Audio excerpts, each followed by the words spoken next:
GEMDAS rule. So ngayong araw, pag-aaralan natin kung paano ba ginagamit yung GEMDAS rule. Rule number 1. Perform all operations inside the grouping symbols, parentheses, and brackets. So ibig sabihin, yung lahat ng nasa loob ng parentheses, braces, and brackets, yun ang una nating isosolve.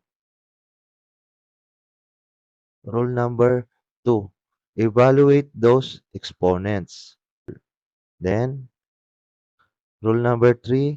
Perform multiplication and division as they occur from left to right. So, ibig sabihin, from left to right, kung sino yung mauuna kay multiplication and division, siya ang unang isosolve. And rule number 4. Perform addition and subtraction as they occur from left to right. O, kung sino naman kay addition and subtraction, yung mauuna from left to right, siya ang unang isosolve. So, let's try to solve this equation or expression using GEMDAS.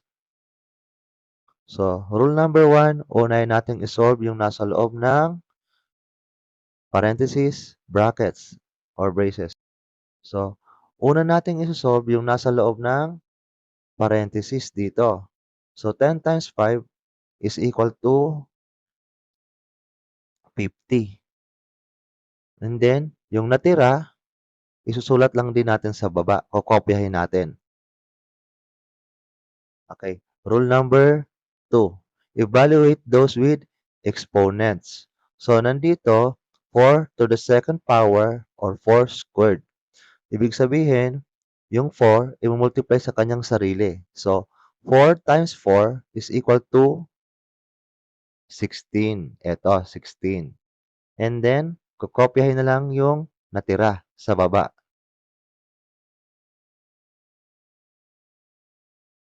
Then, proceed na tayo sa rule number 3. Perform multiplication and division from left to right. Kung sino yung mauuna sa dalawa. Dahil nasa left side si division, nasa right side si multiplication, mauuna si division. So, 4 divided by 2 is equal to 2. And then, kopyahan lang din lahat sa baba. Dahil mayroon pa dyan multiplication, still, dito pa rin tayo sa rule number 3. So, solve muna natin tong 2 times 1. 2 times 1 is equal to 2. And then, kopyahin lang din yung iba sa baba. Okay, tapos na tayo sa rule number 3. Dahil wala nang multiplication and division, natira na lang ay addition and subtraction. So, proceed na tayo sa rule number 4. So, kung sino naman ang mauuna from left to right na operation kay addition and subtraction, yun ang unang isosolve. So, 50 plus 16, yun ang mauunang isosolve kasi si addition yung nasa left side. Ang sagot ay 66. And then, minus 2. So, 66 minus 2, ng final answer ay 64. Another example. So, una natin gagawin dito, alamin kung may groupings ba. So, meron dito, nasa loob ng parenthesis. And then, sa loob ng parenthesis, meron ditong operation, which is subtraction. So, ito yung una nating isosolve. So, 13 minus 8 is equal to 5. Yan. And then, copy the rest. Kopyahin lang din yung iba sa baba. Okay. Dahil tapos na tayo sa rule number 1, wala nang groupings, proceed tayo sa rule number 2. Evaluate those with exponents. So, nandito, mayroon ditong 2 to the 4th power. Ibig sabihin, yung 2 ay i-multiply ng 4 na beses sa kanyang sarili. 2 times 2 times 2 times 2. So, 2 times 2, 4. Times 2, 8. Times 2, 16. So, ang sagot dito ay 16. And then, kopyahin lang din yung iba sa baba. Okay, tapos na tayo sa rule number 2, proceed na tayo sa rule number 3. So, perform multiplication and division from left to right kung sino yung mauuna sa kanila. So, dito, nasa left side nauna si division. Nandito si multiplication sa right side. So, therefore, mag-divide muna tayo. So, 16 divided by 2 is equal to 8. And then, kukopyahin lang din natin yung natira sa baba. Kopya lang din. Yan. Dahil mayroon pa ditong multiplication, still nasa rule number 3 pa rin tayo. So, we need to solve this first. Yung 8 times 5. Ang sagot ay 40. Okay, last operation, addition. So, proceed na tayo sa rule number 4. I-add na lang natin to. And, ang final answer ay 43. Next. So,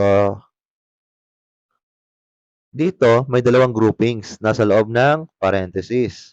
So, 40 divided by 8 and 3 minus 1. So, itong dalawang to, sabay na natin isolve sila kasi nasa loob naman sila ng groupings. So, 40 divided by 8 is equal to 5. 3 minus 1 is equal to 2. Okay. And then, kopyahin lang din yung iba sa baba. So, ni-remove na pala natin yung parenthesis. Dito, hindi na sinulat kasi tapos na natin makuha yung sagot dito. Kaya tatanggalin na yung parenthesis. No need to copy na. So, yung operation na lang yung kokopyahin. Then, copy the rest. Next, rule number 2 na tayo. Evaluate those with exponent. So, nandito, mayroon ditong 5 squared or 5 to the second power. So, ito muna na yung unang isa-solve. So, ibig sabihin nito, 5 times 5. Ang sagot ay 25. So, ito. And then, kukopyahin yung natira sa baba. Kopya lang. Okay. Proceed na tayo sa rule number 3. Multiplication and division. So, multiplication lang yun nandito. So, ito yung unahin natin. Bago yung addition and subtraction. So, multiplication based from Gemda's rule. So, 2 times 25 is equal to 50. And then, kopyahin lang din yung natira sa baba. Proceed na tayo sa rule number 4. Dahil lahat yan ay addition, pagsabay-sabay nang i-add yan. 50 plus 5, 55 plus 2, ang sagot ay 57. Okay, another example. So dito, mayroon tayo ditong parenthesis. And mayroon din tayong brackets. Pero, ang una natin isosolve ay yung nasa loob ng parenthesis. Ito yung parenthesis. So, yung nasa loob ng parenthesis, yun ang unang isosolve. And then, susundin pa rin natin si GEMDAS. So, may dalawang operation dito. Division and addition. Dahil sa GEMDAS rule, mauunang isolve si division. Therefore, ito munang i-solve natin. So, 40 divided by 8. Ang magiging sagot ay 5. And then, kukopyahin lang din natin yung natira sa baba. Lahat. Ito. Okay. Next. Still dito pa rin tayo sa rule number 1.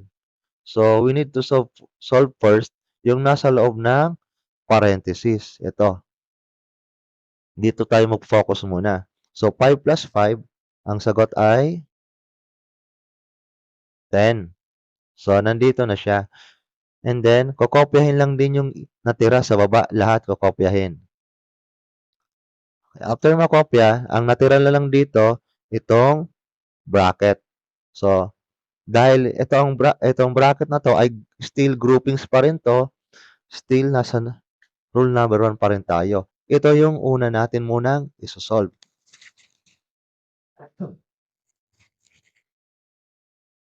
So, 10 plus 10 is equal to 20. And then, kokopyahin natin yung lahat sa baba. Okay. Dahil wala ng groupings na natira, proceed na tayo sa rule number 2. Hanapin naman natin yung may exponent. So, nandito mayroong 3 cube or 3 to the third power. So, ibig sabihin, yung 3 ay i-multiply sa kanyang sarili 3 times. So, 3 times 3, 9.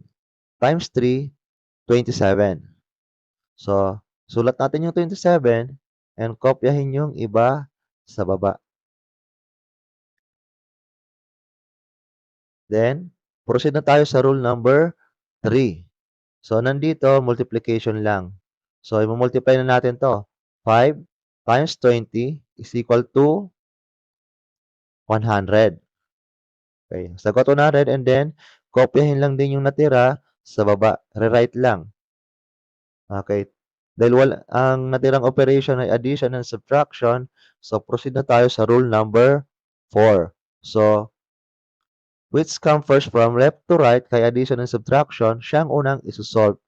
Dahil nandito sa left side, si addition ang nauna, kaya mag-a-add muna tayo. So, 100 plus 27 is equal to 127. And then, 127 minus 3, the answer is 124. So, kung nakaabot ka hanggang sa dulo ng video na to, shout out sa'yo and salamat. So, may tatlo pala ako dito problem. Please try to solve and please comment your answer sa comment section. So, please don't forget to share, like, and subscribe. Thank you for watching.